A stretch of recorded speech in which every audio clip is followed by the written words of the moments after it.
going? Is everyone's like games muted and stuff? Yeah. All right. Was the sound working Right, pretty good earlier? Yeah, it's working fine. Okay. All right. 3, 2, 1. What is up, everybody? Welcome back to another episode of East Coast Avengers Quarantine Edition. And today is a very, very special episode. One is because 2 days from now, or tomorrow, once we upload it, will be a huge milestone for us. Tomorrow will be our 1 year anniversary since we started this podcast. And, you know, it's been a journey. I'll say that it has been a long journey, and surprised that it came up so fast with this, but we are celebrating our 1 year anniversary. We're going to do something small to celebrate that. And 2 days from now. 2 days from now.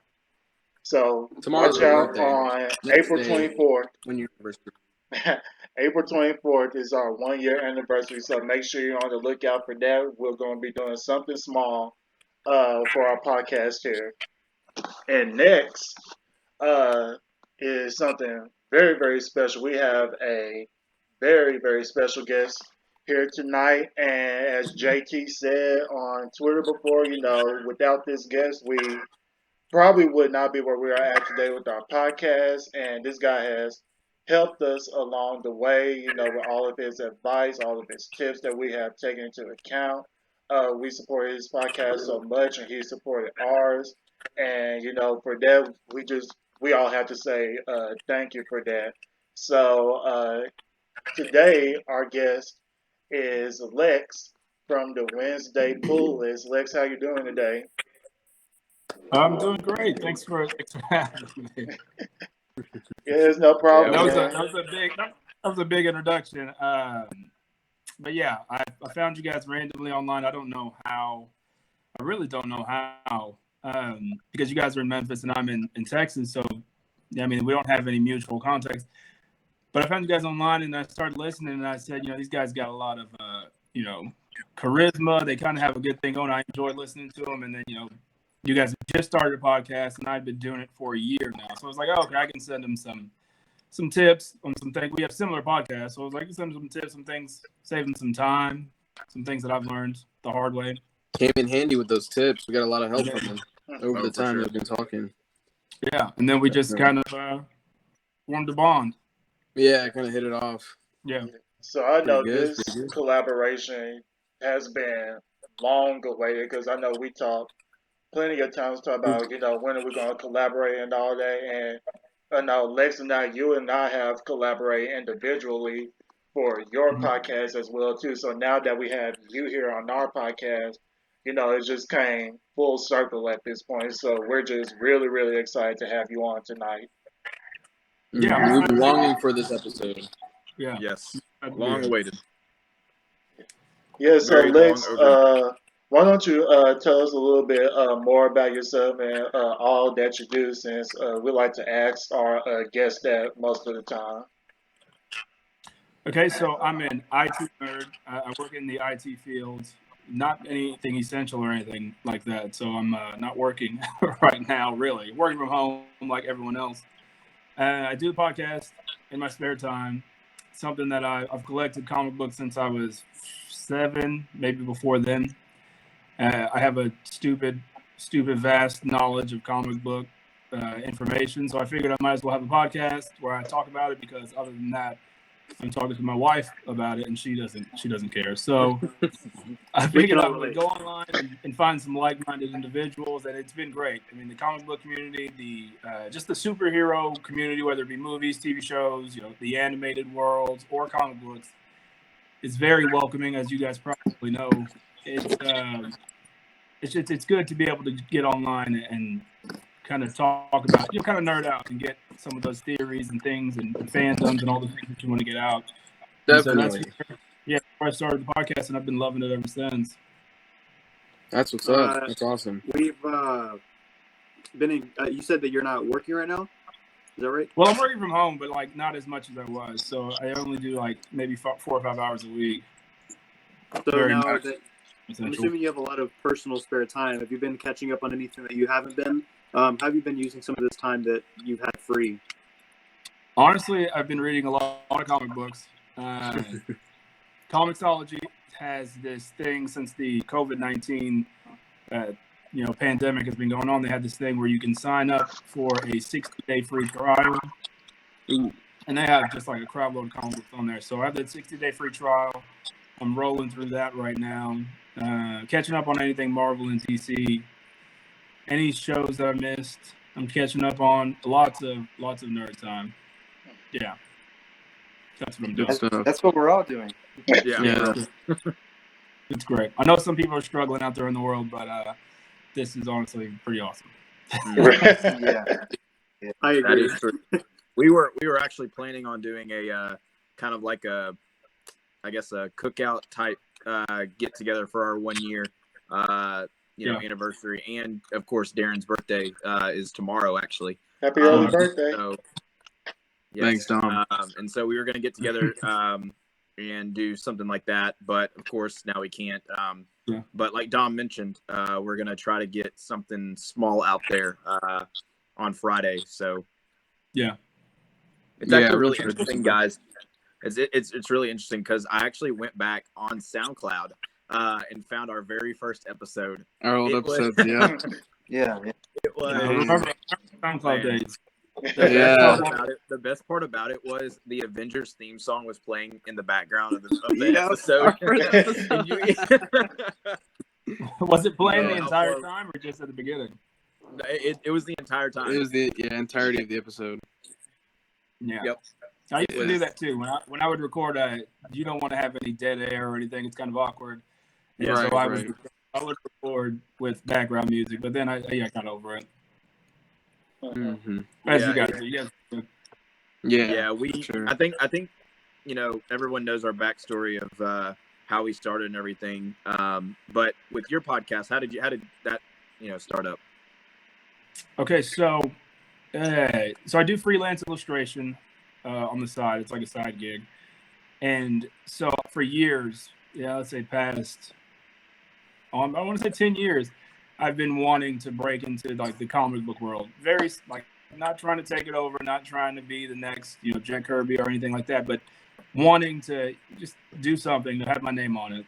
And I figured I could do it the long way where I try to grind it out or try to find connections, or I could use this wasteless knowledge of comic book stuff to build a podcast, build an audience, and then through using that audience, I can break into the comic book world that way. That was my original plan.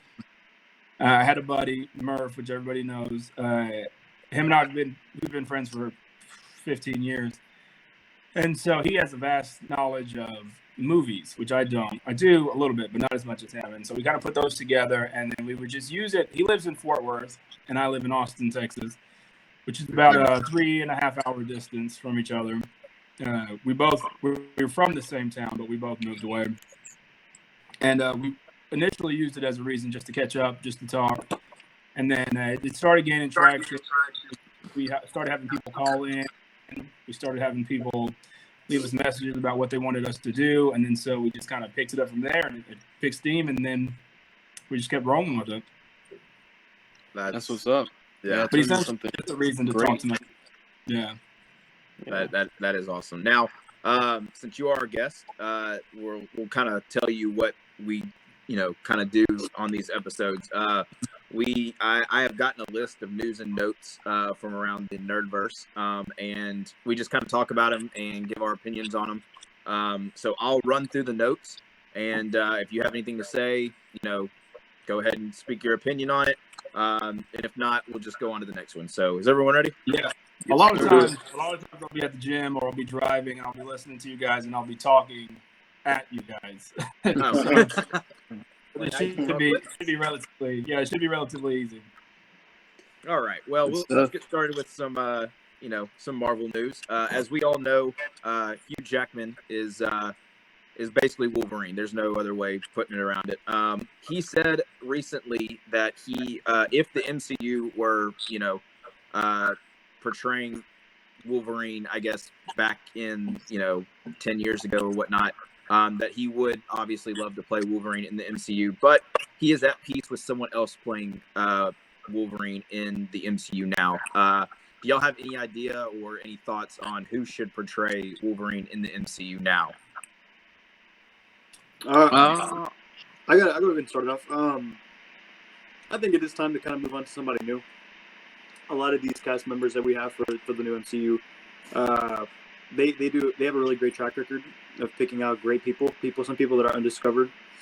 So I think if they were to go in the direction of picking somebody new, one, we already have his blessing, so that'll be cool. There's no beef there. And then also, it would be kind of nice to see the MCU's own take. Because I think if you put Hugh Jackman, there's already a stigma. There's already kind of something that we need with, because we've already seen Logan, how intense that movie is. So when you put it in the MCU, you kind of already are piggybacking off of that movie because that's where it was supposed to end. So the continuity will feel a little bit off, and then not only that, we're so used to a certain type of Wolverine with Hugh Jackman that we'll have expectations. Where I feel like if the MCU started over and made their own Wolverine, I think they have a fresh slate, and they could run with all these really cool stories. They don't have to worry about his age because Hugh Jackman is getting a little bit up there. We could have a younger Wolverine and kind of expand a little bit more on his story. And I think they would do a good job of balancing out the rest of the characters. It wouldn't be mainly focused on Wolverine. It could be focused as well on the other X-Men, because we know that the Fox X-Men, Wolverine was basically the main character, and that was cool and all, but I wish that they had shown more with like Cyclops and a bunch of these other characters. So I think it would be time to kind of move into a new direction and get another great Wolverine. Yeah, I totally agree, man. I feel like as someone that I wasn't a fan of any of the X-Men movies. I get into it with a buddy of mine. His name's Garen. He loves the X-Men movies. I didn't like any of them except for Logan, and I didn't like Hugh Jackman as Wolverine until I did like the second Wolverine movie. That was okay, but Logan blew me away, and I was just like, damn, why couldn't we have this Wolverine the entire time? Like, this is just a waste. But I agree. I feel like it's time to get a fresh start. There's so much. Whether you like it, whether you love it, or the old franchise, I feel like there's too much weight on that. I feel like there's too much with that franchise to do a partial link just with one character. I feel like it's time to do a new character, which it sucks because I would love to see the chemistry between Hugh Jackman and Ryan Reynolds. Oh, yeah. But that's just one of those things I have to give it up. Yeah, and maybe in another like a future Deadpool movie, as we all know, Deadpool is going to be in the MCU in the future. Mm-hmm. Maybe we could see a cameo of Hugh Jackman. That would be, I feel like that would fill that void of a lot of people's. A lot of people are going to be out there saying Hugh Jackman is Wolverine and that's it. Yeah, which for is a lot fine. of people.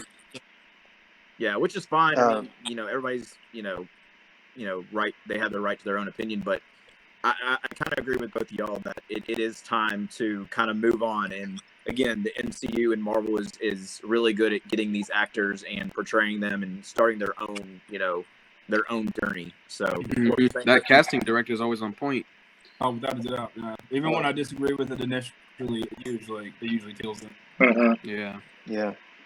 I was wondering if Hugh Jackman, I know he said he was done playing Wolverine, but is he done like with the physical part of it, like getting jacked and doing the acting? Like, would he be down for working as an executive producer?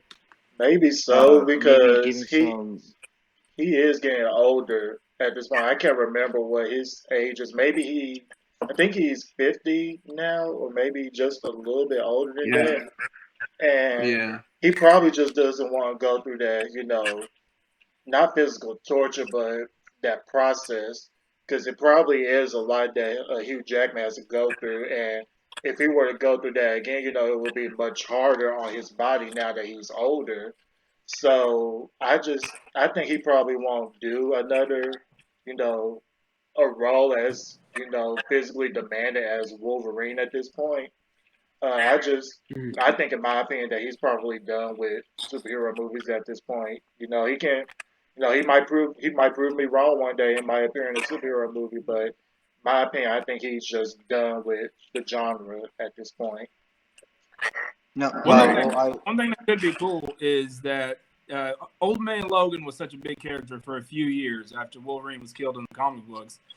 So it could be a future Deadpool movie where they do like a tease because he has time travel. It could be like just a thing, fan service, where they bring Hugh Jackman in there as Old Man Logan. It's just purely that's it. No ties to any other movie or anything like that. But it could be just a cool fan thing.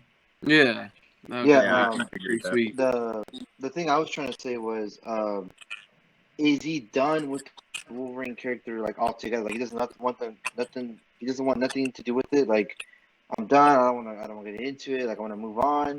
Or is he just done with the physical part of it? Like I'm okay. I still like the character. I just don't want to play the role. In that case, yeah, he can do an Old Man Logan like cameo, or work alongside the new Wolverine and the new Wolverine director, writers, and the director to give insight, because once you play a character for so long, you kind of know, especially when you kind of do your homework on it and you really get down to the nitty gritty of what that character is on the silver screen, you can kind of give some pointers to the next Wolverine. I wonder if he's down for that, or if he's just done altogether. Like, I'm done. I want to move on. Do whatever you want. I wonder what's his mindset. Especially a character that big. Like, Wolverine's one of the flagship characters of Marvel. So I would imagine that I don't know. I would imagine that he would have to be open for it. I think he's saying the things that he's saying in terms of like passing the torch. So hopefully that means it can be like a referral type of situation. I think he will probably be something like that, because we all know that he loves the Wolverine character, a lot. That basically not jumpstart his career, but take his career to a whole nother level. And I just forgot what I was about to say going on with that point. But yeah, he can definitely be that type of mentor. The Fox and Disney merger started a few years ago, and a few years ago he made the comment that if it got done, that he'd be interested in being in the Avengers movie. So I think it just took a little too long, and I feel like he feels older now, and he sees the the younger actors and everything like that in the MCU. So he kind of just feels like it's the right time, and it is. A lot of times it's better to do it that way than hang on to a role too long and be too old. Right, because well, they I was probably going to say, pay him a buttload of money. Oh yeah, like that was my point. I was going to say, money talks. So if they throw out a giant check in front of his face and they said, "Hey Hugh, we want you to play Wolverine in this part," and he'll be like, "Hey, all right, I can do it." Did you just say, "Hey Huey"? No, he said, "Hey Hugh." Oh, it sounded like Huey. It sounded like Huey. Yeah. Yeah. Open your ears. Open your ears. All right. So on to we're talking about an older character, but a recent character that is that we haven't seen on any television or movie screens is Moon Knight, and apparently it is being reported that production for the Disney Plus series is going to begin production in November, and it will last over 26 weeks. It's quick. I really don't know how long productions last, but 26 weeks sounds like it's either. I mean, I can't really say, oh, that's a long time or that's a short time. Since you don't know, yeah. I mean, they made it a point to say 26 weeks, so I'm assuming that's decent ? Yeah. I mean, I would almost assume that with Moon Knight, I kind of want them, because I personally I love the character, so I would like for them to take their time on this character, to make him perfect. But again, all these shows that are getting pushed back because of COVID-19. I mean, if it takes you 26 to 36 weeks, do as much time as you can to make this character and to make this Disney Plus series, one that is rewatchable for a really long time. So yeah, Moon Knight could be a game changer. It's something that they definitely need to get right the first time. Exactly. Right. Definitely. Exactly. Definitely. Anybody else? Honestly, no. Yeah. That production time, I'm not really sure, but I'm definitely looking forward to it. That's all I can say. Exactly. So we got a rumor over here, guys. Josh Whedon was reportedly had conversations with Marvel Studios regarding a Fantastic Four project. Now, we had heard rumors that one John Krasinski and Emily Blunt had, quote unquote, talks with Marvel Studios to play not to play or have a role in a movie, but a project. And we've always stated in this podcast that projects are either movies, TV shows, whatever. So, right. If Josh Whedon is going to, so vague, yeah. Yeah, I mean, you never know. So, but this is very specific with Josh Whedon has reportedly had conversations about Fantastic Four. So if that's the case, the pieces of this puzzle is starting to put together. John Krasinski as Mr. Fantastic, Emily Blunt as Invisible Woman. Yeah, yes, Invisible Woman, and then Josh Whedon is gonna direct it, produce it, write it, whatever. Fans been asking for this for weeks. Hey, probably months now, honestly. Like I said, when there's fire, or when there's smoke, there's got to be a fire. So. Mm-hmm. Yeah, I think it's almost certain. I wouldn't say I'm usually not wrong about these kind of things, but I feel like you said, all the pieces are falling together. On one of his episodes of his Good News show, he made a reference of never be playing a superhero. Right. Then the next day he met with Marvel, and then the next every day things have gone on.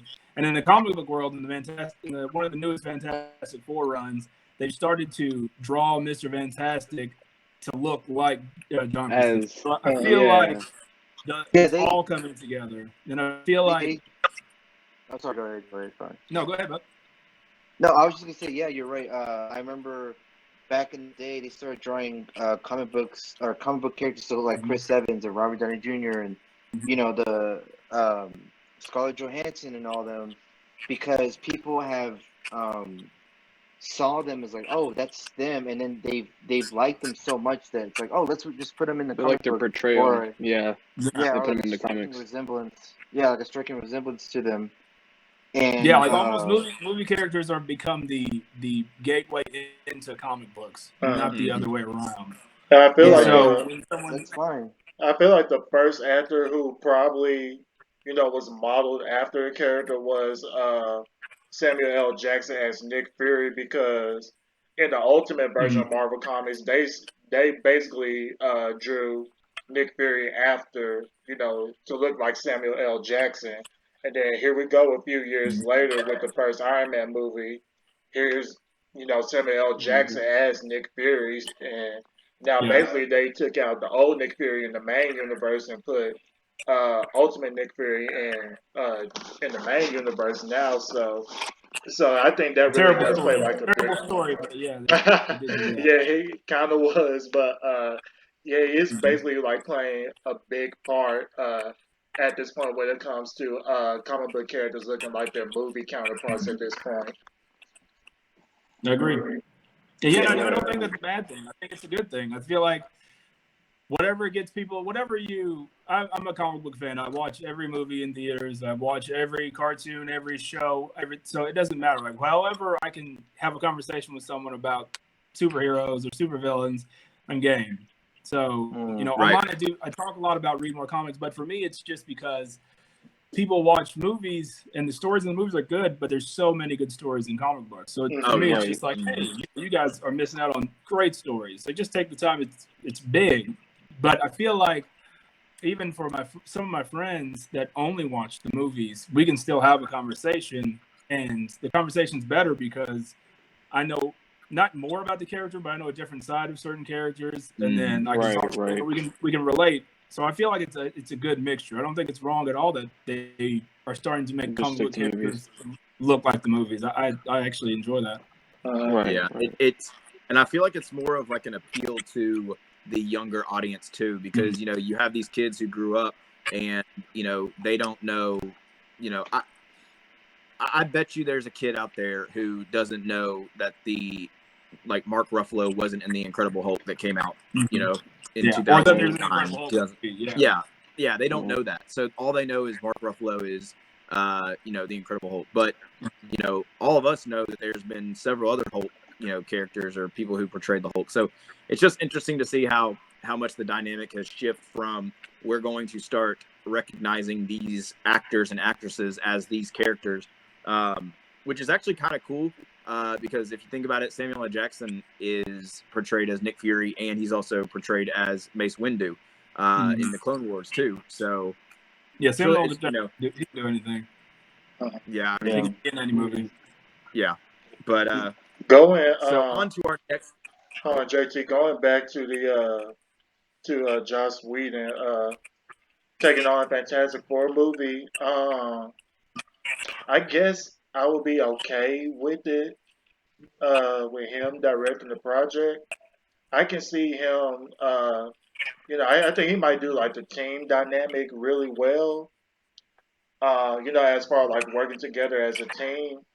But I wonder if he can capture that family aspect of the team because that's one of the biggest things about the Fantastic Four, and that was kind of missing, with all three of the Fantastic Four movies that we had throughout Wait, time. Tom. There were 3 of them. I thought there was only 2 of them. We don't There speak was of the three. third. That's right. There was three. The third one we don't talk about as much, but That's right. Or at all. yeah, but being a family, that's first and foremost when it comes to the Fantastic Four at this point. And I feel like maybe he could probably do this film justice. I know he's done, a really great job with the Avengers and Avengers Age of Ultron. It's kind of a miss with Justice League, but that's a whole nother different story on that. Oof. But I would say like I never would think of never would have thought of Joss Whedon taking over Fantastic Four, but that is an interesting choice in my opinion. So, if they do hire Well, keep him, in mind, oh, go ahead. keep in mind, Fantastic Four project. So there was rumored that Silver Surfer was going to be the first Fantastic Four type movie. So it could be Silver Surfer. It could be just It could be Doctor Doom. It could be because they talked about doing Silver Surfer first, and then they talked about doing Doctor Doom first. So it could be either a Doctor Doom movie or a Silver Surfer movie, which I don't hate that as the introduction of the Fantastic Four. Silver Surfer maybe because it's so far out there, but Doctor Doom, him and Reed went to college together, so it could be like a soft introduction as them. You know what I mean? Right. So it could be one of those projects. It doesn't necessarily have to be a Fantastic Four project itself. So there's a lot of options for them. Yeah, that is true.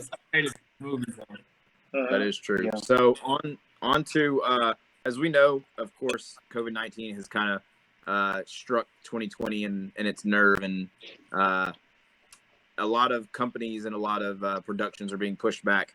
But as of the current state, or the current start date of this production, She-Hulk is beginning to do production on July 6th. Again, I think She-Hulk is one of those Disney Plus series where it could be a very vital piece of the MCU. Especially now that it's rumored that, and not rumored, but almost confirmed that Mark Ruffalo is going to play a part in it. If they are going to start in July on production of this, that just means they want it to be as close to perfect as anything. So, any thoughts on that? I just want to say July 6th. That's a little early considering everything's been pushed back. I'm wondering if they're lenient on changing that, or if they're just dead set on beginning production. I would almost assume that the production, like quote unquote production part of it, would just be like starting to look for actors and actresses to portray these. Basically, the pre-production phase. Right. I think they're just trying to get that out there to tell people that they're getting the ball rolling on starting this up, because I believe, correct me if I'm wrong, I believe it's supposed to be coming out in 2021, right? Yeah, that and Miss Marvel as well, and Moon Knight. Those 3. So really, if you think about it, 2021 is it's slowly creeping up on us. But it's already the end of April. Yeah. So I mean, quicker than we know it. Yeah, by the next set of news that we'll have, I'm sure something's going to happen where they say, "Hey, we're pushing the production back." Yeah. So you never know. But on to our next news that we have. everyone loves the Tom Holland Spider-Mans. I think we can all agree with that. Now, the producer, Amy Pascal, she has already revealed that the third Spider-Man movie will include the word home in the title. Homecoming, So, Far From Home, Close Far to From Here, Home, Homecoming, In My Home, Working from Home, so many.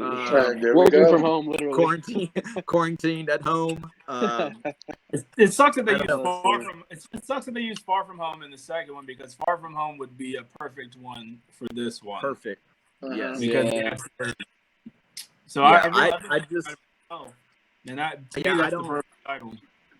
right. I don't know what they could. I mean, obviously they're gonna, play off of what happened in the previous Spider-Man with Mysterio outing him as Peter Parker. So I couldn't even imagine what this next title could be. I mean, obviously there's people online who are just typing away at different titles and stuff, and I don't know. If y'all do remember when Endgame was being produced or whatever, obviously we all know that it was going to be called Infinity War Part 1 and then Infinity War Part 2. Then they changed it, and someone, quote unquote, in the higher office reportedly leaked that it was going to be called Annihilation. That's right. That was completely false. And then they finally came out and said it's going to be called Endgame. So I think that the fact that Amy Pascal has come out and said that it's going to have the word home in it, but not give away the full title, kind of tells you that, they're still sticking with this, Peter Parker is a home, kind of like a homebody type kid. And even though he is, he has these superpowers and he is Superman, he still, everything kind of starts from home within himself. Right. So I don't know. It's just something that I guess it's just another play along thing that they're doing. So Yeah, We'll have to wait and see. the Spider-Man movies, the MCU Spider-Man movies. Actually, no, the Spider-Man movies have been more lighthearted than other heroes. Mhm. And just like how Gotham is a part of Batman, New York is a part of Spider-Man.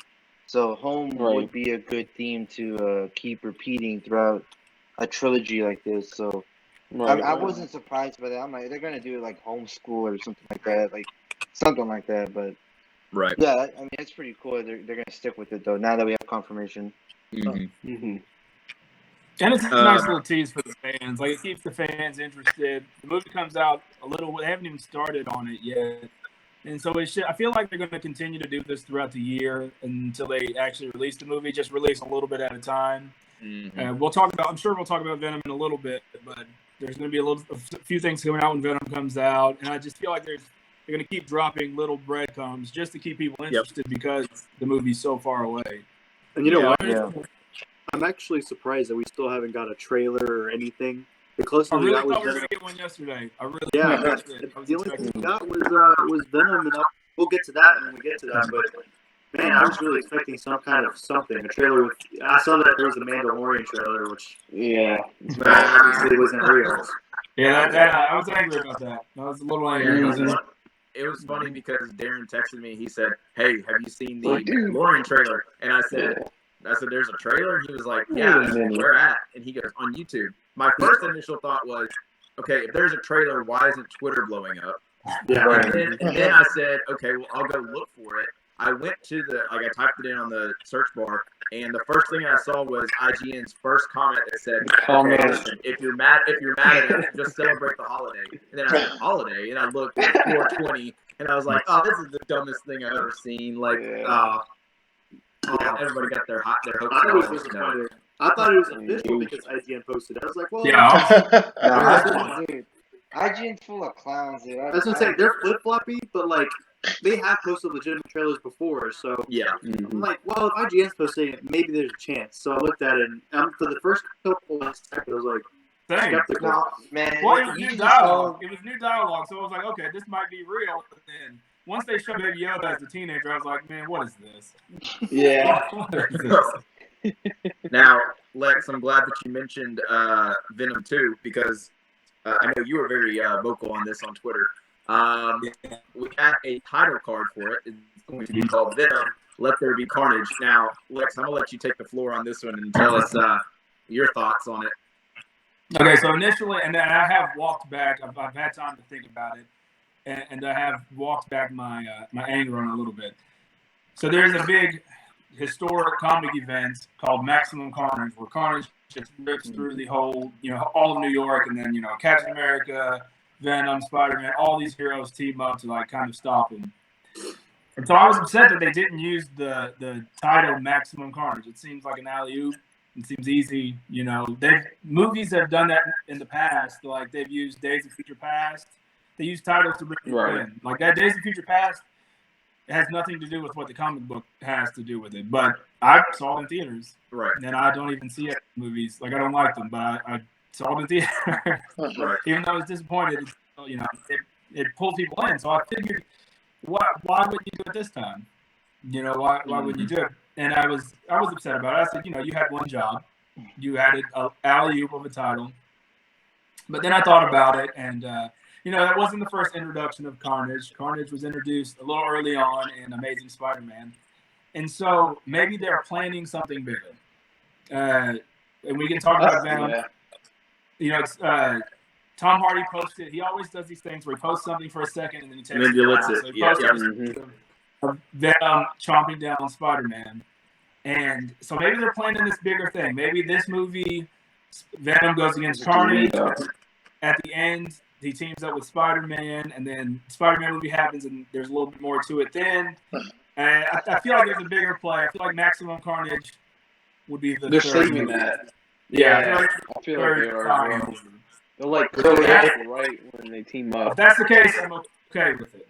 But if he dies at the end of it, I'm never gonna see it. Yeah. So let me ask you this. I'm not an expert on Carnage. I've always, I know Venom has been, throughout history, he's been flip-floppy, where he's been good and, evil and all that. But Carnage, as I remember, because I watched the old 90s show, and I've read some comics online here and there, he's always been, like, vicious, like, bloodthirsty. Has he ever been, like, on the good side before, or for, like, the greater good? Never? No. Okay, he's a serial killer. Cletus Cassidy is one of my favorite villains because of that fact. He never, all the villains, all Spider-Man's villains at one point do something for the greater good. Kraven dresses up as Black Spider-Man. Even though he's more extreme, he becomes Spider-Man for a little bit. Dr. Octopus becomes Spider-Man for a little bit. All those characters. Scorpion becomes Venom for a little bit. All those characters become heroes, lethal heroes for a little while. But Carnage is the only one that sticks to being one of the most ferocious serial killers that they have. He's someone that I equate to Marvel's version of Joker, but with Venom powers. So he's a big bad guy, and if they kill him at this movie, I'll be pretty angry. Yeah, exactly. And I'm really curious. I really want to see a trailer. I want to see how he looks. I want to see how he looks. You think they might change it in the next trailer? I didn't hate Venom. I didn't. There were things I really didn't like about Venom. For me, it's hard to make a Venom movie without Spider-Man because part of Venom's whole ethos is the hate for Spider-Man. Like that's a big chunk of who he is. And so it was hard for me to even watch that movie without a reference to Spider-Man. Like if there would have been one reference of Peter Parker, I would have said this movie's great. But I reluctantly enjoyed it enough. I'm the same way on that. Because I remember when I first heard about I didn't want to, but I enjoyed it. Yeah, because when I first heard about Venom, I was like, okay, Spider-Man going to be in it? And then everybody said, like, no, he's not going to be in it. I was like, okay, I'm not going to watch it if it's not going to, get it correct with Venom's character. Because like you said, part of Venom's character is just, basically hating on Spider-Man 24/7. But, as you said, I watched the movie and then ended up, being enjoyable. So now it's like every time I, find it on TV, I'm always watching it, and it always ends up being, enjoyable for me to watch. And for my question about Venom 2, once they release the trailer, do you guys think they might actually show what Carnage looks like, or do you think they might save it for a little bit later? I think we're gonna save it for the short, the last. Might show just a snippet of his face or something. I hope they really save they play their cards close to the chest because I know this for a fact. Carnage to me has always been more like his symbiote has always been way more fluid than Venom's. Like it can transform into axes and spears, and it can go across New York City for miles and miles, and it's way more like alive than Venom's symbiote. Right. And I hope that It's a lot they really crazier. amp up. Exactly, I really hope they amp up the CG effects for his symbiote, so you can clearly tell, like his is more just crazy. The symbiote that Carnage I'm has. blanking on his name. Cletus Cassidy. Cletus Cassidy. Yeah, I'm blanking on Cletus. his symbiote. The one he's paired with is way more like vicious, crazy, just erratic. Way more than Eddie Brock's symbiote. I hope they save that. And I hope they really work on it, like the CG effects on them. That's the one thing I'm hoping for. And also the R rating. That's also. Well, they got time Exactly. now. That's a big R. I want to ask Lex something. From the Sonyverse, which one are you looking more towards? Are you looking forward to the new Venom movie or the Morbius movie? It's a Venom easily. Jared Leto doesn't have a proven track record with me. I hope. That's fair. I hope. Fair. I 100, and I don't want to sound like a movie snob or a comic book snob. I 100% hope that it's a good movie. I do. After watching the trailer, I said, okay, this isn't the worst thing that they made a Spider-Man reference, so I'm like, okay, that's good. They tied it together in the end. I said, okay, this is good. So the movie has potential, but Jared Leto, and again, I didn't hate his Joker. I felt like he was written into kind of a hole, so he didn't get to show what he was going to do. So I just hope that doesn't happen to him again. So I'm much more excited about Venom, but for me, it goes back to Venom 1 is good, but it's only good if Venom 2 is better. Right. So if Venom 2 sucks, then the whole franchise sucks. This movie has to take it to the next level. As far as the trailer goes, I feel like I hope that they don't show Venom, or I hope they don't show Carnage. I hope it's they treat it like a psychological thriller kind of. They show Woody Harrelson. Woody Harrelson's good at playing crazy. I hope they play that, and then at the very end they show just like a split second of part of his suit or something like that. Or maybe it'd be pretty sweet is if it showed like the floor. Yeah. I hate trailers because I can't not watch them, and so once I see them, I just like, damn, I wish I didn't watch that. Like all the endings, I was like, why did I watch that? Yeah. I think what would be pretty sweet if it like how they played out the Venom trailer. If it showed bits of Eddie Brock, bits of Venom, you see Cletus Cassidy. Maybe they have like other scenes, but at the very end, it's like it shows like the ground, like the jail cell he was in, and maybe there's like water or whatever. It shows a reflection of like a symbiote dripping down or something. You just see like a snippet. I think that would be pretty sweet, just to like get people like really hyped, just to maybe see it. Even if it's just his voice as Carnage. Yeah. Yes. Voice gets I did like Venom's voice a little. My ultimate dream for this movie trailer would be, of course, we don't see what Carnage looks like, but they're gonna take a page out of Rise of Skywalker and they're gonna like have a voice over it like they did with Palpatine. Yeah. How they laugh, that laugh at the end of the trailer. They're going to have something like that, or they're going to have like Cletus Cassidy at the end of Venom when he said, "Let there be carnage." They're going to say that, but more in a Carnage voice. I don't want to see him. I don't want to see what he looks like until like at least the very final trailer or the movie itself. Now, I will say this, unfortunately, as much as we're talking about it, we won't get to see a trailer anytime soon because the movie has been pushed back to 2021. So, unfortunately, instead of the October release that we were supposed to be getting, it is now being pushed back to, I believe, June of 2021. Yeah. So again, it's gonna be a crazy year of movies. It's just I was telling Darren this the other day. I said, I think it was later today. I was telling him, I was like, man, like 2020 was supposed to be like the Marvel like superhero like movie year. Like we were supposed to get the Eternals, Black Widow, Just superhero movies in general. Well, yeah, it was Marvel's Woman, chance to Batman.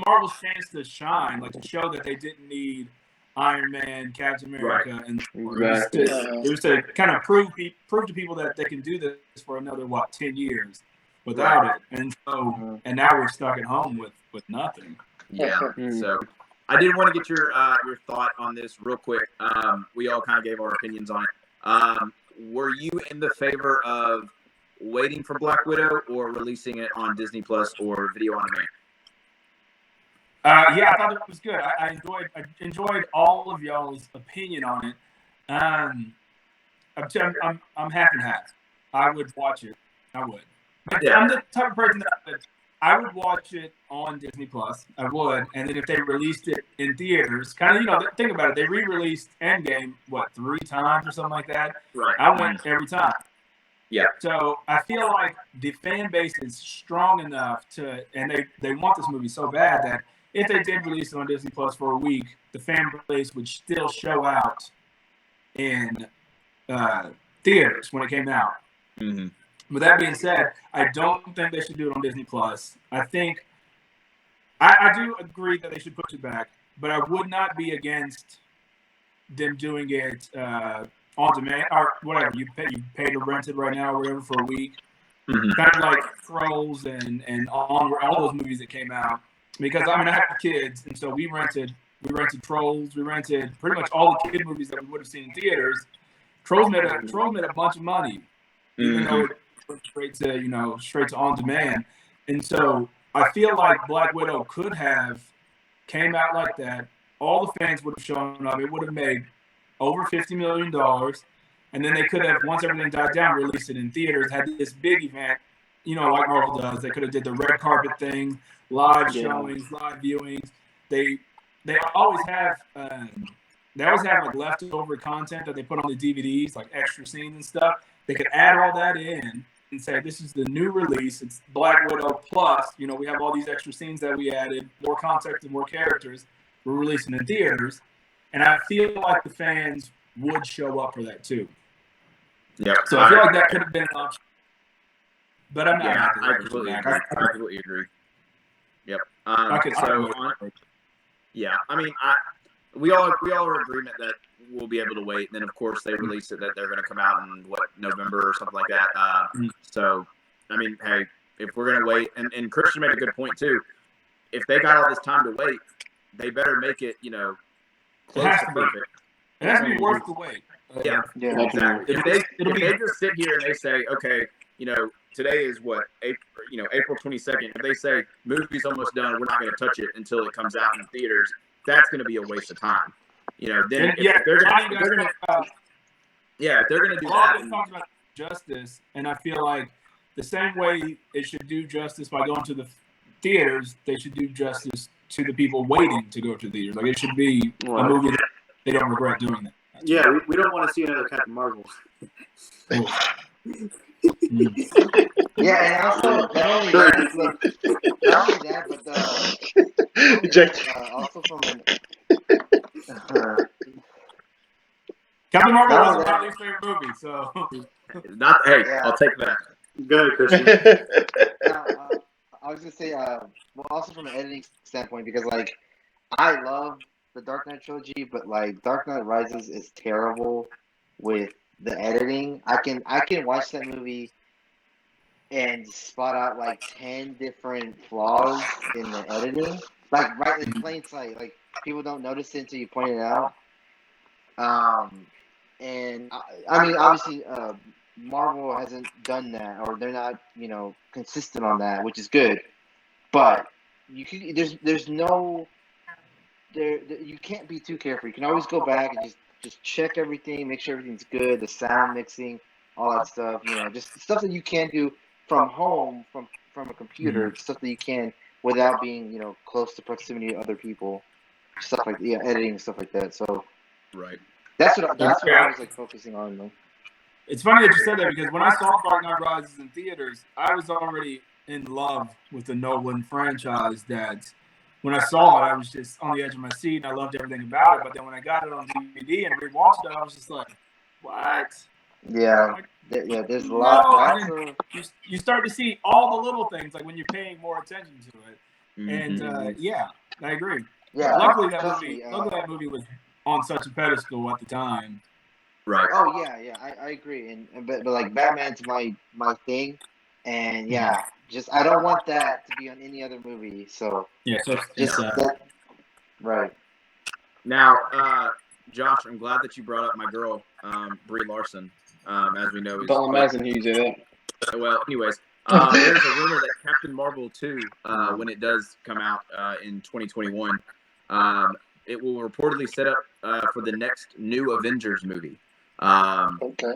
Which is, hey, we've got all this time to set up, like we mentioned, the Young Avengers. We've got more and more characters that need stories to kind of strengthen their who they are. I think it's a perfect timing for it, honestly. As we know, Carol Danvers is gonna she's probably gonna lead this next group of Avengers along with Spider-Man, Doctor Strange, Black Panther, maybe Hawkeye. I doubt it. I also doubt that Hulk's going to be in it as well. But they'll be those guys, that'll be there for knowledge and hey, this is what happened when we were in this, in trouble with this or stuff like that. So I don't know. I'm fine with it, honestly. I think it's good to wait that long for us to get these Disney Plus series and these movies out, because again, let's not forget that the Disney Plus series and TV shows are going to tie into the MCU itself. So Right. Disney is basically saying you have to watch the shows to understand what's going on in these movies, which is a genius, from a market standpoint. The more money you make, the more you'll succeed. So, what do y'all think about that? I think it really, now that you said that, with Captain Marvel potentially setting up Avengers 5, I think it slightly confirms that she will be the leader of the next Avengers. Because everybody has been saying like either it will be Captain Marvel or Black Panther leading the next Avengers. And with that news, I think it might be Captain Marvel leading the next Avengers team, or her and Black Panther will be co-leaders, like how they did in the Avengers Assemble series, in like the later parts of their seasons, where they both Right. co-led the Avengers. So I think it'll be a good setup for her to be leader of the Avengers with her second movie. So we'll have to see what happens with that. Most definitely. Yeah, Now, I'm not even thinking about New Avengers right now. Not because I don't want to, Too but soon. there's just Yes, so much yeah. stuff coming out. But Uh, what they're doing is they're putting these seeds in your head. They're Oh, telling yeah. you that, Yeah, which preparing is, us. I said that mean, last week. Marvel's they're really good at doing it. They're really good at planting seeds and then reaping the benefits later. So yeah, I'm confident that it's gonna be great. It's gonna be fun. But I'm not even thinking about that much as I was thinking about Infinity War, because back in the day, all we had was like 3 movies a year, and that was a good year. Now we have movies and shows, and there's just so much going on before the next Avengers movie. I'm not even. And back then, it was just the six. It was the main six.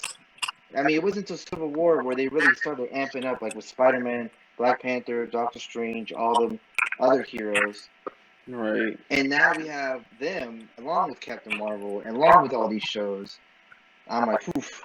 So yeah, that's great. But man, I just want to see these shows now before I even think about the new Avengers. now it was funny. Well, I was digging for news and stuff. It was confirmed, like we all were not expecting. But crazy enough, Spider-Man's going to be in it. Crazy, guys. That's wild.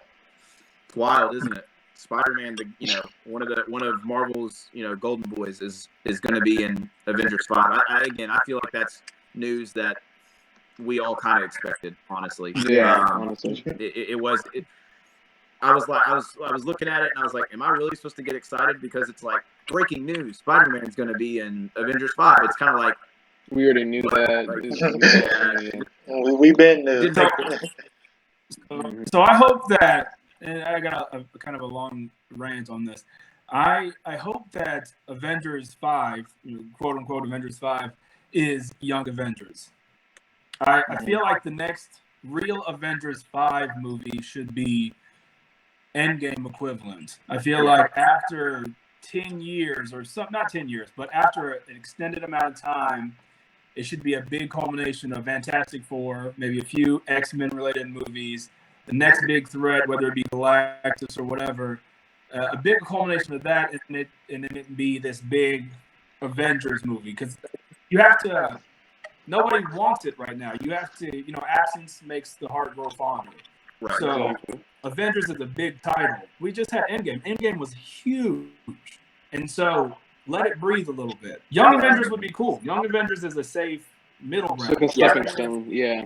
Spider-Man supposedly training these younger Avengers, and it could even set up seeds for the future. But I feel like there should be, just like Endgame and just like Infinity War, we don't know the title. We don't know the title of this big movie, and then they say, "Hey, this movie's called Avengers, whatever," and then it just blows up. I feel like Avengers is just like the first Avengers 1 that came out. It's a huge title, and I feel like they should take the time to build that back up. Do you think they? I was gonna ask. Do you think once we get like that next big movie with all of these characters, do you think they might even call it Avengers anymore? Because now we'll probably have the Fantastic Four and the X-Men in at this point. So do you think we could probably just take out Avengers at this point, or do you think we should probably still keep it in just to keep general audiences familiar? Like, oh, it's not just the Avengers film, not just featuring the Avengers, but we also have the Fantastic Four and the X-Men in it. Just like how the last two Avengers movies, they had the Guardians of the Galaxy in it, even though they exist in their own universe. Yeah, it's a weird thing. In the comic books, throughout times, it's a rotating roster. So Reed Richards will be an Avenger. Everybody can be honorary Avengers. You know what I mean? That's pretty much everybody has been Avengers. Think about that movie think about that scene and when he says Avengers Assemble in Endgame. Like that was one of the chilling moments of that. So if you have a similar type thing where it's like, hey, we're all Avengers now, or something like that, like we're all technically Avengers, even though you're the Fantastic Four, you're the X-Men. Right now, that none of that matters. You know what I mean? Like we're all Avengers, and then that's the gravity of that movie. Yeah, it's just the title. You don't have to do like that's the Avengers team. 100 characters, and then the next movie is Avengers. You just the gravity of it is like, hey, we're all Avengers. We all have to work together. Avengers is kind of just the title and just kind of the representation for everyone working together. Right. So you look at it as more of that than actual team name. Yeah. Mm-hmm. So I'm actually glad that you spoke about Guardians, Dom, because James Gunn has actually come out and said a couple things. I'm just going to read off what he mentioned or teased. He has teased that someone will die in Guardians 3. He also confirmed that he has no plans for a fourth Guardians movie. And he also says that Kraglin will have a bigger role in Guardians 3 than he has ever had. Out of those three kind of newsworthy details, I think the biggest one to me is the Kraglin one, because someone dying in Guardians 3, that's kind of almost a given at this point. Who do you think? I want it to be Star-Lord at this point. I feel like it'll be a character. I feel like it'll be one of those characters where they're like, going forward story-wise, it won't hurt, but it also is going to hurt the fans. So that gives me like a Drax feeling. Okay, I feel like it might be either Star-Lord or Drax. They won't do Rocket or Groot because those are the two most lovable Guardians that we have. Nebula, so whenever you're ready, I have a hot take for it. Yeah, Nebula, I would say that she probably won't be killed off because I think we're still getting more of her story once we get. Gamora she technically already died, so we're seeing like 2014 Gamora. So they're not going to kill her off. So really, you're. Oh no, I said Nebula. Did I say Gamora? Drax. I think Drax or Star-Lord, one of those, because Groot already died in the first one. Obviously, he's a Groot, so he came back. But Rocket, I highly doubt they're going to kill him off because this story I mean, granted, it's Guardians are all collective, as a team, but I think they're going to be focusing more on Rocket because it's going to show more of his backstory in this one. And Yeah. I highly doubt that. If anything, it's going to be Drax or Star-Lord because No, Star-Lord, he's had his moment with his father in the last movie, and Drax, I mean, he's had his thing with Thanos the whole time, and even Ronan in the first one. So I think they've both had their time. But if anybody, I would say Drax because Star-Lord has the 2014 Gamora. And to lose that kind of bond that they have now in the MCU, I don't know. I'd rather it be Drax, even though I love Drax. Or Mantis, because I really don't care about Mantis. Well, I was gonna say I think Definitely it's won't gonna be be man. Star-Lord. Because the first movie it opened up with Star-Lord and his mother with giving the cassette tape, That makes and sense. yeah, and then throughout the entirety of the first one, they all kind of band together, and Star-Lord does seem to be like the glue that's holding everyone together. The second movie Yeah. was completely based off of Star-Lord. I mean, it had to be with Ego, His father, the yeah. planet, and all that. Mhm. Star-Lord in Guardians 3, I bet you he's gonna die sacrificing himself for 2013 Gamora, or he's gonna die on the pursuit to get her, or something, because he really is like the leader. I mean, he's still using his ship. It's his ship, it's his rules, and I really do think that he's gonna die for the third one, and I just hope it's not like. I hope it's like a good write off. I hope it's not just like just he just died, or like it was like out of left field. Yeah. Because I think his journey, like Gamora's journey, has come to an end. If anything, Gamora has one of the bigger journeys of the entirety MCU, with Thanos being her father and all that. Same thing with Nebula. And So, yeah, Nebula Star-Lord, as well. he's had closure with his mom, and he's already had closure with his dad. So, Mhm. there's that. And Groot and Rocket are just starting, in my opinion. Like, Rocket's going to be more focused on. Groot's going to be, like, really, like, an adult Groot now. And Mantis, I mean, she's not big enough for James Gunn to say someone will die. I mean, he wouldn't. If she's going to Yeah. die, he wouldn't say that.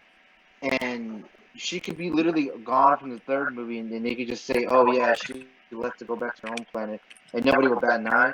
So from a movie standpoint, it's got to be Star-Lord. Like it's to me, that's just my opinion. Now, Lex, you said you had a hot take. What you What's got, yours? Lex? Oh yeah, I'm ready for it. So I agree with a lot of the things that you guys said. But the point when I originally heard the news, because it came in layers, they said first of all, they said they're going to dive deep into Rocket's story. That's the first bit of news they released. And then he said someone's going to die.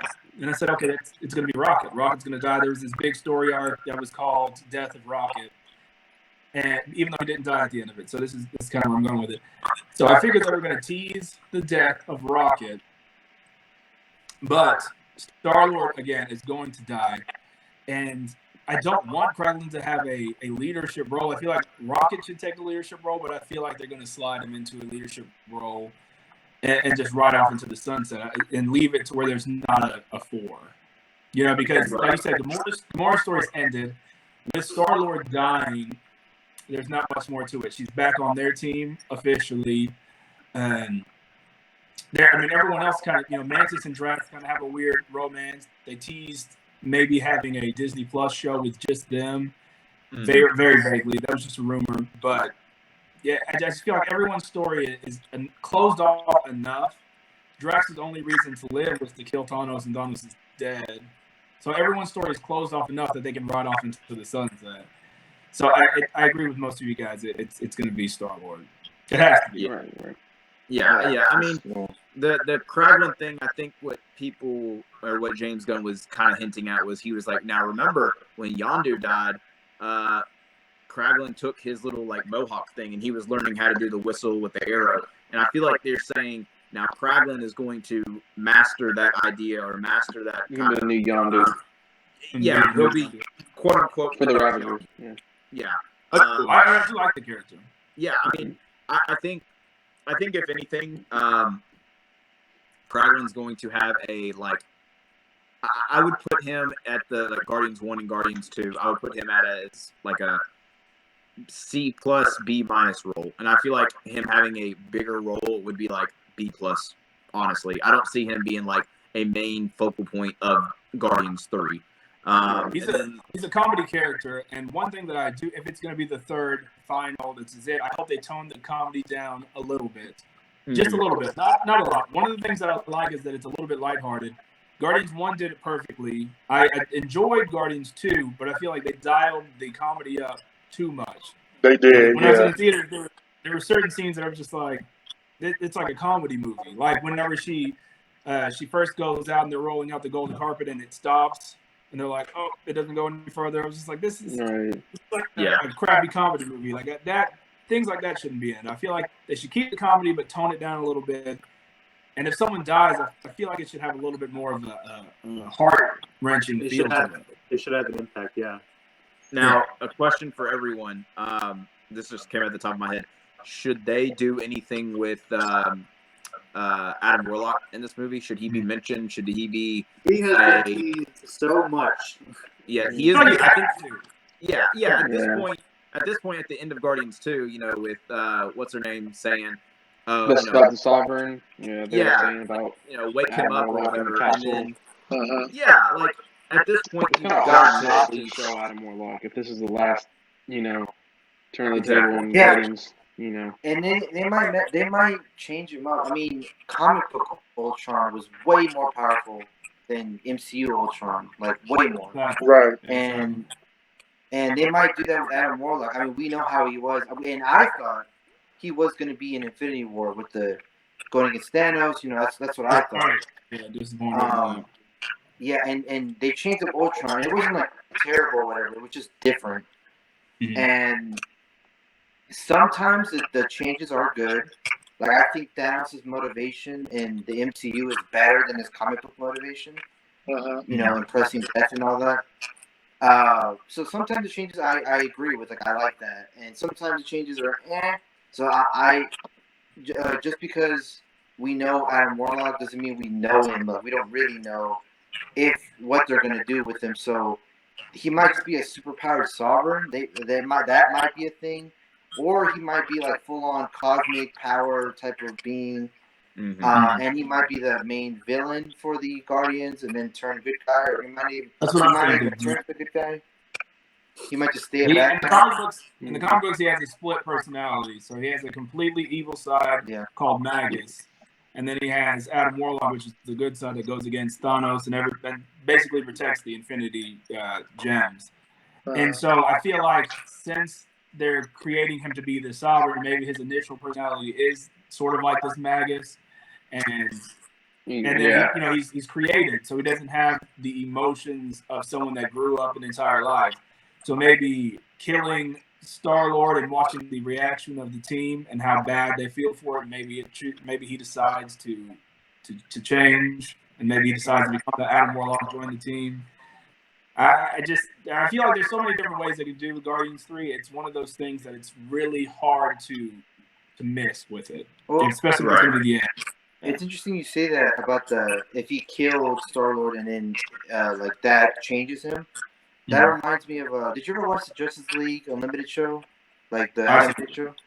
Okay, so do you remember that one episode where Android got so powerful, and he copied Superman's powers, Wonder Woman's, everyone's powers? And at one point, he was mad at Lex Luthor for creating him and he wanted to, kill everyone. But then he learned, the secrets of the universe, and he was like, he didn't turn good guy. He just turned, neutral. This is beneath me type of thing. Yeah. And if anything, Android has cosmic powers. I mean, so he got to the point where he was Gold Android. Or, my bad, they call him Amazo. My bad. Amazo. Yeah, they call him Amazo. He got to a point where he was so powerful that it was just beneath him. That might be a thing for Adam Warlock. He won't necessarily turn a good guy, but he will just not be bad. He'll just be his own thing. Because he's Thanos level cosmic power. So I feel like he's not the type of character that's a main character in comics. He's not. So it's too hard for him to be on a team. You know what I mean? Because then they would win. It's like having Thanos on the Avengers. They would usually win if he was on a team. So and it was just kind of make it boring.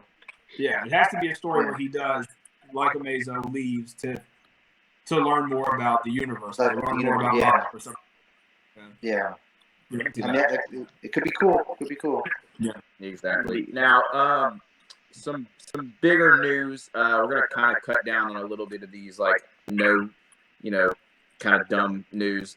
I'll say this, Lex. I saw your one of your tweets about this. The Scorpion actor Michael Mando says that he would definitely be interested in a Scorpion-focused standalone movie. What? Like, Just don't do it. Why? Just don't do it. that's just no. But I knew that when Joker came out and Joker did so well that was going to happen. They were going to try to make a lot of villain-focused movies, and it just won't work with every character. Oh yeah, it's slippery slope. Yep. I like Scorpion as a character, but I don't. Yeah, not a like, standalone. I like Riddler, but I don't want to see a movie from him. Like, I like him; he's Exactly. cool. Exactly. He's the type of villain. Riddler's the type of villain that you open up a Batman movie for him fighting, and then he defeats him, and then the movie starts off with like the main villain or whoever the big bad is. He's like Scarecrow. Yeah, exactly. Yeah, exactly. So the co-creator of Thanos, Jim Starlin, has said that he believes that the Mad Titan will actually make an appearance in the Eternals. Do y'all agree with that or no? Yeah, I agree. That totally makes sense. Yeah, I agree. He's a big part of the Eternals backstory. He is an Eternal, but he's a deviation. And so I feel like it's important. If they really want to tie it to the MCU, I feel like it would be a miss if they didn't put him in there. Yeah, I agree. Yeah. You can have a much younger Thanos. Kind of seeing how he grew up, and like, a lot of people, there are groups of people out there that side with Thanos actually, and this would tie perfectly into kind of like, strengthening their argument of why Thanos is the way he is. So now you get to kind of see how he grew up in his backstory. I know we mentioned this a couple months ago in an episode that if they were going to do a Thanos-based project, I think a Disney Plus project after the Eternals would be perfect. Kind of seeing him from where we left off in the Eternals to where we saw him in basically what the first Avengers. First Avengers when he was talking to Loki. Yeah, so I think that would be perfect. Make it maybe like 1 or 2 seasons long, maybe. But I agree that it's definitely if they want to tie it into the MCU, they need to have him in here. Ideally, remember it was in Infinity War when they were fighting on Titan. He did the backstory and he showed Titan what it looked like before and how he went to the council and all that stuff. Since Eternals goes across so many years, it would be cool if they showed the scene where Thanos was proposing his plan to the council and then getting rejected. Like, if that was his introduction into it, I feel like a little bit more of that story would be cool. And I feel like they showed that for a reason. Like, they showed what Titan looked like for a reason. And because I would like to see what was the process that made Thanos to the Mad Titan that he is now. Because when he was growing up, he was a scholar. He was like very smart, considered amongst the other Eternals. Even though he was a deviation, he didn't like act crazy or anything. He acted like a normal, Eternal. He just looked different, and a lot of people praised him that he looked different. Like he looked unique, So obviously, it wasn't like he grew up in a terrible world or whatever. I wonder what was it the after Titan got destroyed and then that's where he snapped. And he's like, all right, I gotta go planet to planet type of thing, and then he meets Loki or something. Or I wonder what was the steps that made him to what we know him now. Like what were the loops he went through to get there. Mm-hmm. Yeah, and since it goes through so much time, Eternals is supposed to go over a certain amount of time. Yeah. And you don't need to do the backstory of Endgame. You can do that, what you're talking about, the lead up to him becoming the Mad Titan, skip, time jump, Endgame. We saw what happened through the entire Infinity Saga. Skip that, and then the repercussions afterwards. Like, bring them into now. Right. You have the ability. if they were gonna do that, like, does that mean if you're gonna watch like the MCU related media in order, would this take place like obviously before Captain America 1?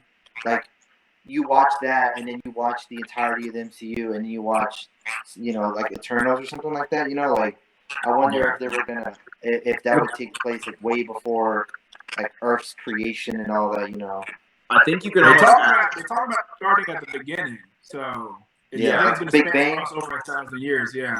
Yeah, I think you're looking at like this next phase 5 or whatever. The Eternals is going to like be the very beginning. Like, this is where you need to start to watch it like chronologically.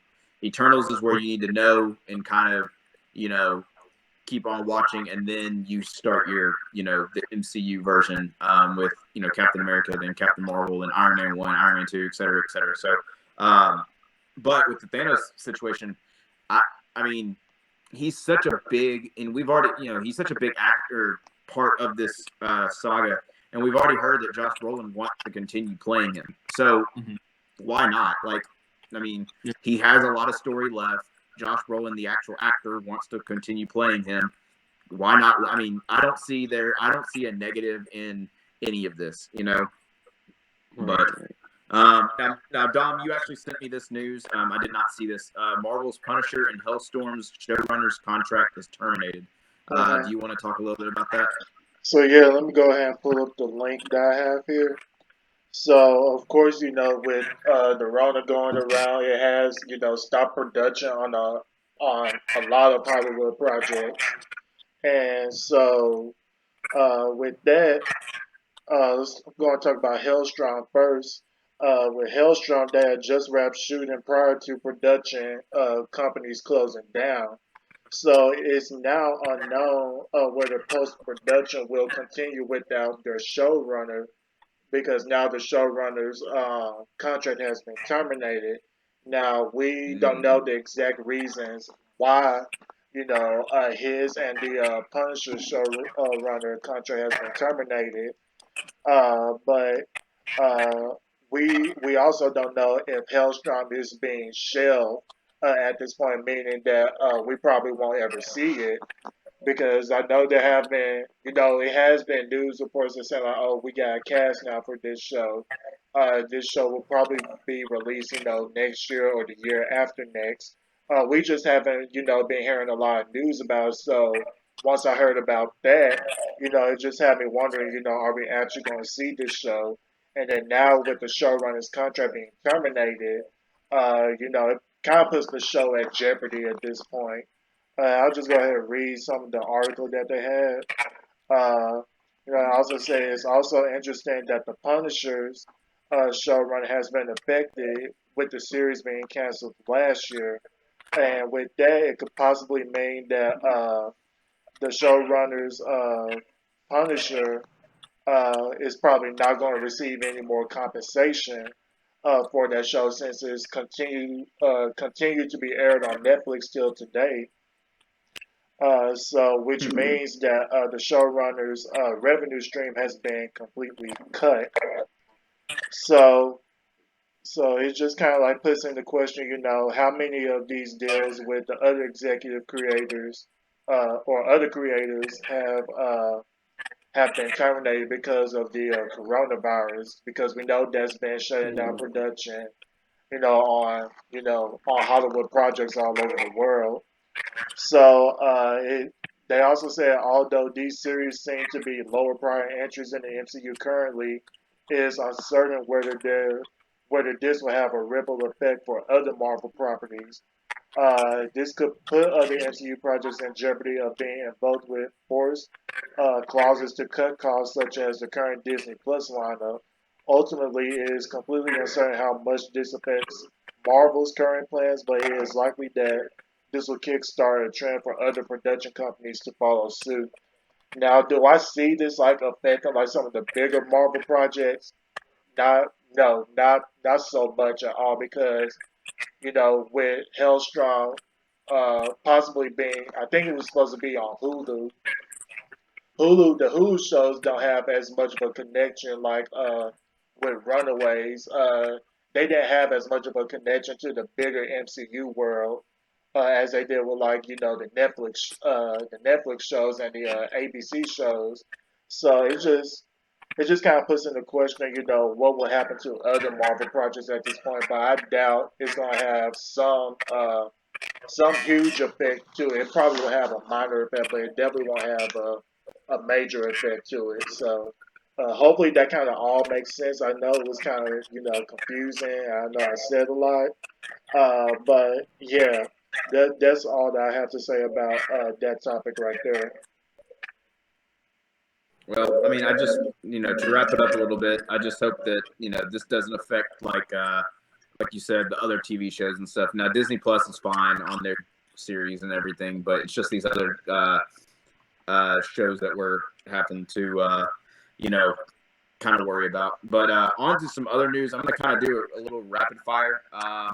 And I have one last big news that I think we're all kind of wanted to talk about. Some Star Wars news that I got is the Mandalorian Season 3. Again, we have not seen Season 2 yet, so the fact that Season 3 is now in development is just wild. Yeah, John Favreau made a comment about it. I forgot what it was, but it was on social media.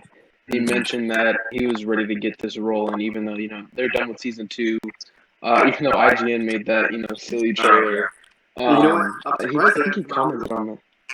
Say what now? What, Josh? I'm surprised they haven't come out with a real trailer because it is Right, pretty that's- close till it comes out. By now we would Exactly. be trailer, so. That's what I thought. Like when IGN released that trailer, I was like, IGN, they release trailers all the time. I was like, this has to be legit. Because when I first watched the Black Widow trailer, I watched it on Marvel, and then I went to IGN, because they post videos as well, and I was like, all right, this trailer is going to be real for Mandalorian 2. Send it to JT, and then like an hour later, he texts me, and JT already mentioned it earlier, it's fake. But it is about that time, and then like seeing that John Favreau already mentioned it on social media that he's working on Season 3, he wants to get that rolling. I think it's definitely time for a Season 2 trailer, and then maybe like a few months down the road from now, we hear some details about Season 3, maybe a character, or if Yoda's still in there, Baby Yoda species, how Mando's doing, just some details, like any new actors possibly. But I mean, I think we have what we want for Season 2. We just need a trailer. Now, remember, we're getting Ahsoka in Season 2. Yes. What's her? Yeah. And it's a good sign. It's like before we saw, if I might be remembering this wrong, but before we saw even Season 1, they said we're going straight into Season 2. Like before they even dropped Season 1, they're like, we're going to go straight into pre-production of Season 2. And then Season 1 was great. So if that's any sign, I would imagine Season 2 is good. Exactly. Yeah, they're hitting the nail right on the head with this one. They are rapid firing. Like JT is through these notes right now. They're on with it. They're ready. Exactly. So, some breaking news from Star Wars: a new female-centric live-action Disney Plus series is reportedly now in development. I have no idea who that's going to be about or what it is going to be about, but I would assume it would have the main character in that would probably be Ahsoka, since she is so popular nowadays, and people are, they love her, and she is from the Clone Wars, and then we're gonna get her in Mandalorian 2 Season 2. If you think we're gonna get her in Mando Season 2, possibly they haven't said whether it's gonna be a Jedi or a Sith. What if they did this on Asajj Ventress? Ooh. I think that would be something pretty sweet, and fans would not be expecting that. They'd probably speculate, but not expecting, to put in a villain or a Sith as a show and have it focused. If it is her, if it is her, Darren said it first. Everyone, just let everyone know. Context Star Wars. Exactly. Yeah, so other news. And don't forget who's the showrunner? They said the showrunner of this new Star Wars series will be from the Russian Doll series creator Leslie Headland. I don't know if you guys have seen Russian Doll. I haven't seen it, but I've heard about it. Heard some good things about it. So, with Leslie Headland coming in to play for this new Star Wars show, it definitely shows some good signs for it. So, I think the show is in good hands. I feel like with Ahsoka with Rosario Dawson being cast as Ahsoka, she won't be just a one-off character. She won't be just a one-season character. Just like when she was cast in the Netflix Marvel series, she was in every single series. She's not going to be just in one season, so I would not be surprised if she was tied to the future female Star Wars project. I agree. Mm-hmm. Now, some other news. Dom kind of poked fun at this because I put it under the category as other. But J.J. Abrams is developing a Justice League Dark series for HBO Max. HBO Max releases on May 27th. And then some new release dates for the DC movies. We're getting The Batman on October 1st, 2021. The Flash on June 2nd, 2020. And then Shazam 2 on November 4th, 2022. Any comments on those, fellas? Going back to J.J. Abrams, I think J.J. Abrams will probably be a good fit for this Justice League Dark series. And, we've seen multiple versions of them, especially in the animated universe. And then they, of course, have their own movie within the DC animated universe. And after seeing that movie, it gets me really, really excited for this new show that they're coming out on HBO Max, especially if it's live action as well too, because this will be the first time we get to see some of these characters in live action, like Zatanna or Lazy, my baby will answer this. The ghost dude, I cannot remember his name at this point. Who? Deadman. Deadman, yeah. Deadman. Swamp Thing, live action Swamp Thing. That'd be cool. Yeah, I mean, we already got a Swamp Thing now, a live There action, is Swamp but Thing, that yeah. got Yeah. canceled. I know, but like in a team dynamic with Right. Batman, or I don't think Batman's gonna be in there, but John Constantine and Zatanna and all that. Right. Yeah, with Justice League Dark, they have the potential to introduce all kinds of characters that people don't even know about, and so they have the opportunity to build this whole franchise on HBO. And HBO, usually, whether you watch the HBO shows or not, they usually don't miss the mark. They usually pull in a certain audience. But they can bring in John Constantine. The list is so long for Justice League Dark characters. You have Deadman, you have Madame Zondu, you have Frankenstein, Pandora, Dr. Mist. There was a guy that was Andrew Bennett. He's one of the main characters. He's like a vampire. So they don't have to do any of the big name characters to make the show good. Right. They can do references, which I hope they do. I always hope they do references to the bigger DC universe. But they could make it its own thing. If you've seen Doom Patrol did it very well. It's a good show. Yeah, and then with you listing all of those character names, we get to finally see, like, the supernatural version, or like the magic, not supernatural version, but the supernatural side or magic side of the DC universe in live action, because we haven't been, introduced to that side of the DC universe in live action yet. We get a little bit of it from the Titan show when we see with Raven and Trigon, like during the second season. But now this show will definitely open up some new horizons within the live action DC universe, and whether it will kind of connect with the other DC shows or with the DC movies, that I'm kind of not so sure about. But I'm just really excited to see, like, the supernatural side, come to life with this new show. So I'm super excited whenever this show will be coming out. Of course, this is all, they're just now getting it set in stone now. So we unfortunately don't have no cast news yet. When are they going to start filming? When will it possibly be released?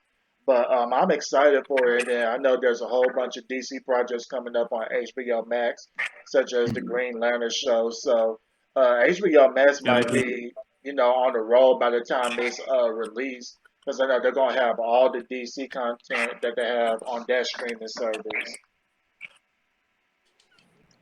Well, yeah, I was just gonna say, I just hope for the Flash movie, it's not Flashpoint. I don't want Flash's movie, his first movie, to be Flashpoint. Because if they do that, then they can explain why Batman's different and all that stuff. I want him to face off. I've always said that Batman and Spider-Man have had the best rogues gallery in comic books, and if I had to add a third, it would definitely be Flash. And obviously, I would love to see Flash and Reverse Flash on the silver screen one day, but not for his first movie. That's Reverse Flash is like Batman. I mean, it's like Flash's Joker. You gotta save that's like the second movie or the third movie. So I just hope it's not the Flashpoint Paradox, which is what I think. I get a feeling that it might be, but I just hope it's not. That's all I want to say about that. Yeah, that'd be doing too much for the first one. Yeah, too Who do much. you want to be for the first one? Who would be the ideal villain for the first one? For Honestly, Flash's movie? Yeah. Flash. Would you want to bring back like a Captain Boomerang and then kind of ride that wave because he had a good run with Suicide Squad? He was one of the better parts of Suicide Squad, I think. So would you want maybe Captain Boomerang or bring back some other kind of character that was used in the television show and have their own rendition, or what would you want? Maybe I might think they should see just stick Reverse to, Flash. Yeah, I think they should just stick to like. Well, I don't know what city you're gonna go with. I don't know if they're gonna go Keystone City or I forgot the other city that he's associated with. But Star honestly, City? if it were up to me, wait, what? Was it Star City? Or am I getting it mixed No, up with that's something? Green Arrow. No, that's Green Arrow. That's Oh, Green Arrow. I think it's like Central. I don't know. It's it, Keystone. It's another city. yeah. But I would just stick it to small time. Keep it within the city. I would do a Captain Cold and Heatwave team up. I would do I would do maybe I don't know, just Mirror Master maybe. I think that would be a cool messing with the mirrors and light and all that. That would be a cool introduction. Just keep it like relatively Just small. someone not as prominent as Reverse That's what they Flash. had to do with. That's what they had to do with Shazam because you didn't want to pull out. I can't remember his name. He just blanked out. Shazam's main Black villain, Black Adam. Adam. You didn't want to bring that in the first movie, so obviously you had to come out with this first one that not a lot of people are aware of. So. They did have two references. One to Black Adam, like midway through the movie, and then one at the very end. I'm blanking on that dude's name. It's another one of Shazam's big villains. I know who you're talking about. I'm picturing him right now. I can't remember his name.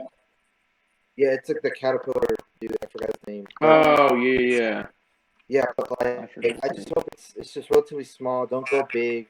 Don't go crazy. Like That was almost like for Venom, how they did it on Marvel's part. I mean, granted, not a lot of people who don't know much about Venom knew who Riot was, even though he's another symbiote. He's like a child of Venom.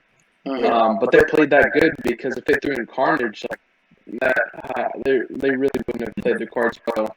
I'm glad they saved Carnage, and I really hope they do Venom 2 movie justice. I really hope they don't kill him off. yeah, they have a chance to like feel the movie out and fans how they react to it. And Right. So you could, since Flash is so much stronger other than the Rogues, you could do this movie big. We already have a soft introduction to Flash. So unlike Spider-Man and all those other movies, you don't have to do like a full-blown origin or a full-blown like backstory of his bag. He's already Flash for a while. So you can do all the rogues. You can do Mirror Master, Captain Cold. Like they're all weaker than Flash. But you can do all of them in that first movie. well, yeah, all of them. Like the beginning, like the beginning of the Flashpoint animated movie. All of them were fighting Flash at the Flash Museum. That's what I meant. Like, all of them. Yeah, because obviously all of them by themselves will get taken down, but together they could actually like put a stop to them. Yeah, Flash versus the Rogues. I mean, that's this whole thing. Yeah, and the only one who could really stand a chance against them would be Reverse Flash. But again, I would save that to like the second movie. Yeah. Going back to some of these release dates, with them being pushed back, one of them that was actually like pushed up, which I thought was kind of a little bit strange for some reason, was the Flash movie. I think normally that was going to come out in August 2022. I think that was the original release date, but now they pushed it up 2 months earlier.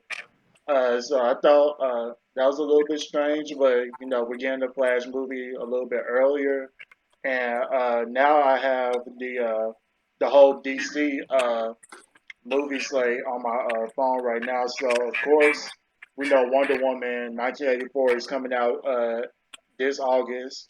Next movie is Suicide Squad, which will be August 6, 2021, with the Batman following up after that, and Black Adam being the final film of 2021 for the DC side. Then we'll have The Flash in June for 2022, Shazam 2 in November, and then Aquaman 2 in December. So that is now the full movie slate for the DC universe for their upcoming films. There could be some more added, in between, whenever we get some news on that, but that is what we have so far. Hopefully, some of these won't get pushed back again, but we'll wait and see, what happens with the world at this point. Yeah. But on to our last and biggest news. We were all kind of, I think it was one of those breaking news where it was like, that's expected, but, damn, it really happened. SDCC for 2020 is canceled. And it will be returning in, of course, 2021. That is, I mean, Also, E3. Yeah, E3 E3. is canceled, Yeah. pushed back to spring, and they're not going to do one for 2021.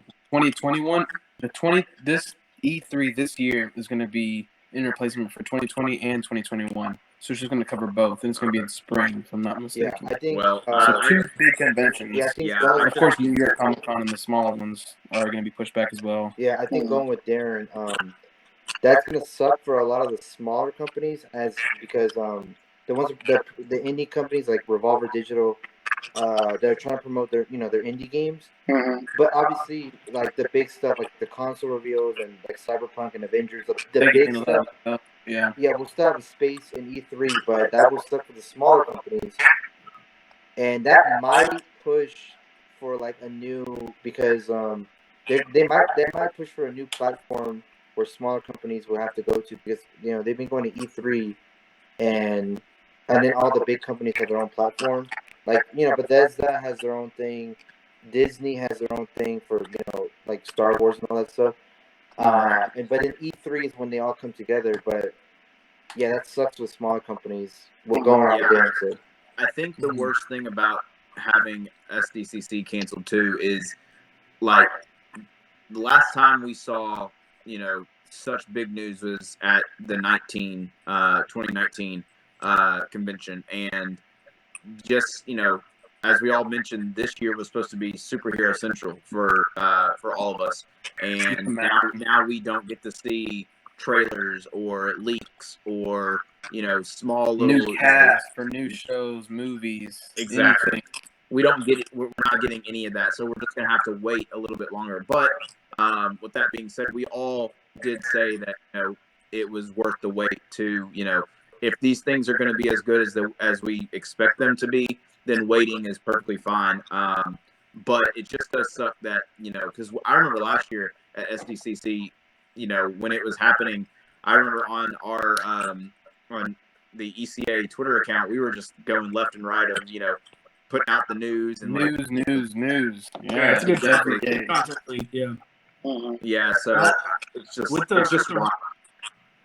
Here lately, and you guys will see it more and more. There is a spring of virtual comic book conventions. There's one this weekend called Mainframe Comic Con, and they're more and more happening every few weeks. They're being announced. I would not be surprised if San Diego Comic Con did some sort of soft virtual comic convention, which is just purely fan service, purely just to keep the interest in, and just to do some of the things that they planned on releasing, and then do it all virtual, all online, and then gauge because they still want to gauge their numbers, so they'll gauge their numbers as far as viewers and things like that. Right. So I wouldn't be surprised if they announced that very, very close to when SDCC would happen. Yeah. And I also would almost assume that Marvel in itself is going to do something. Marvel and Disney are going to do some kind of virtual, whatever news that they were going to announce at SDCC. They'll probably do it on their own platform.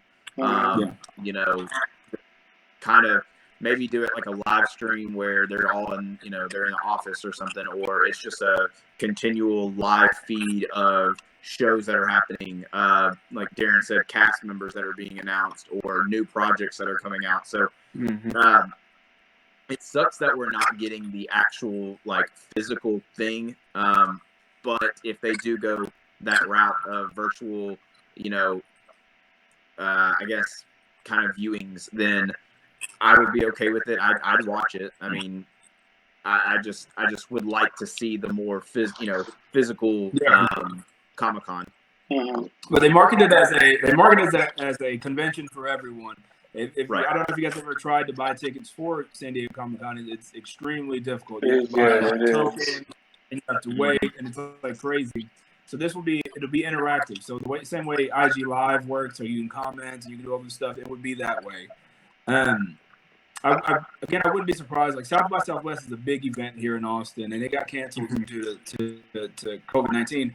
But they're teaming up with Amazon Prime in the next few weeks, and going to do a big week-long South by Southwest thing. So with that happening, and with, like I said, virtual Comic-Cons happening almost every week, I wouldn't be surprised if they do it, and then they find a way to monetize it as far as like sending in money to get signatures or things like that. Shout outs. There's multiple ways. Yeah, because I have been seeing on Instagram, because I follow some of the Power Ranger actors on there, and they're doing virtual cons at this point too, and now they're listing their prices, saying like, hey, we can do a one-on-one video, for this certain amount of time, and then we'll let these proceeds, go to to this certain charity or this, or healthcare workers or all that type of stuff. And that was a pretty good idea on their part, because, most of these fans go to these cons, just to meet their idols and these celebrities that they want to do. And so now that they're going to have this opportunity of them, meeting with them one-on-one through a video chat, it's certainly a great idea on their part as well too. Even though they won't get to see them in person. So we might be seeing more of these celebrities do that. Maybe not like the big name celebrities, but someone like someone who's like midway, they might be able to do something like that. Well, you have to think about, like, we're at home. Like, a lot of those celebrities are at home too. So a few of my buddies, not buddies, but people that I've met through the comic book community, are putting on that mainframe Comic-Con this weekend. And they've accumulated a certain list of people that will be there or be participating. They have I'm missing his name. The guy that played in Stranger Things that's going to be in Black Widow. He's going to be there. David Harbour. They have a list of people that are participating in it. And it's a new comic convention, and they're just starting out. So if this small convention can get all these big names, I would imagine what SDCC would get, like what they would be able to provide given the money that they have. Exactly. I think that whatever they come up with, no matter what they come up with, fans are gonna flock to whatever they have. So it just sucks that we won't get a SDCC this year. Yeah, and then coming from a cosplayer standpoint, I know, like, I've been seeing like some tweets about since SDCC was getting canceled, I see like some cosplayers saying like oh I want to be able to get my new costume in, or like I've been working on this so hard for this certain amount of time that I won't be able to get a chance to wear it at SDCC or anywhere this year, because cons are getting canceled all over the world at this point. So it's just kind of like a bad part on cosplayers, but at the same time, it gives them some more time, try to plan for next year, make them costumes even better if they had the chance to do that. So yeah, it's kind of sad on that part, with all these cons being canceled around the world. But as I always say, there's always a next year for that. So, and I don't think something like SDCC recognizes how big of a chunk the cosplay community is. So I feel like if they did a virtual con, they wouldn't leave that out. They would run some sort of content, run some sort of recognition for those people. Exactly. Now, what this does though is it helps ECA save up money so we can all go to ECC 2021. But that will actually do it for our episode. It is a longer episode, but we had a very special guest. Again, thank you, Lex, so much for joining us. It was definitely overdue, long waited. But again, we appreciate you coming on. Hopefully we'll have more of these down the road. But again, do you have any comments or anything? Where can people find you at? I'm happy to be here. So we did put a halt on our podcast for a little bit, but I was going to take the time to announce it on this podcast that we're coming back on May 1st, the week of May 1st.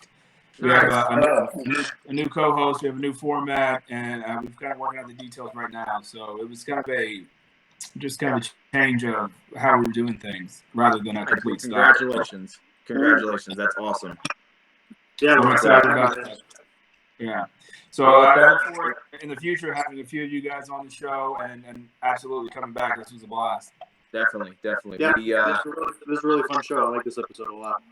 Yes, it was one of these where I don't think we could have had a more perfect guest for our 1 year. So it means a lot. Again, y'all, we appreciate y'all listening. And again, 1 year's coming up. Again, we appreciate everyone that has supported. And hopefully we will do something small, like Dom mentioned on Friday. And also, before we end this, happy birthday, Darren. Thank you. So I know 15 is a very good year for you.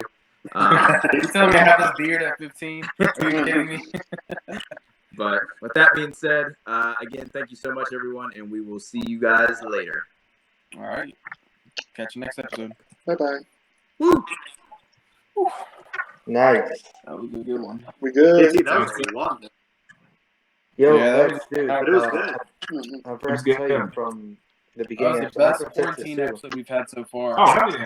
Yeah, We're it's about 4 hours. It's about 4 hours below San Antonio. It's this little town called Edinburgh, near the valley. That's where I was born, and I go there. I haven't been there in like a couple of years, but I used to go there like every summer. Nice. But then actually my family moved here when I was young because of job. Yeah. But yeah, I'm from Edinburgh, Texas. I went there for my 11th grade year. I was in Edinburgh High School, and yeah, I'm from Texas too, man. Yeah. Man, it's hot as hell here, but it's great. Oh, dude, that's the one thing I don't miss, man. And that's the thing. I was born in Texas, but I cannot handle heat, and I don't know what it is. Yeah, Like, I can't handle heat. For sure. Yeah. Within next year, I plan on going to a few Memphis conventions. You guys have some decent sized ones. And we'll have to get together and share. You gotta tell us. We will definitely go to those cons and meet up and stuff. But I actually been wanting to go to Austin, Texas. Me and my girlfriend were deciding on going to either New Orleans or Austin, Texas, and going down to Dallas as well. Both are great. Or San Antonio. But either way, Austin's in my list, so I definitely want to go visit Austin, Texas. If anything, fly in Dallas, hang out in Dallas for a night, and then come to Austin. Yeah, both are great cities. San Antonio is great too, and New Orleans is also great. I love New Orleans. So you will. I've been in Orleans. Yeah, it's pretty good. Anywhere you go. Now, Lex, real fast, are you a Longhorns fan? I'm a Longhorns fan, yeah. That's what's up. I'm a Longhorns fan. I'm also a hardcore Lakers fan, if you know me at all. So. There you go. But yeah, I'm a Longhorns fan as far as college football goes, and Lakers as far as NBA goes. Yeah, when I was in high school, I actually visited UT, and I would have gone there if it wasn't for out of state money. So I wasn't about to spend all that money. It's expensive if you live here, but it's even more expensive if you're right. Exactly. Yeah. I'm about to find out how long this episode is real fast. I think it's like an hour 40 something.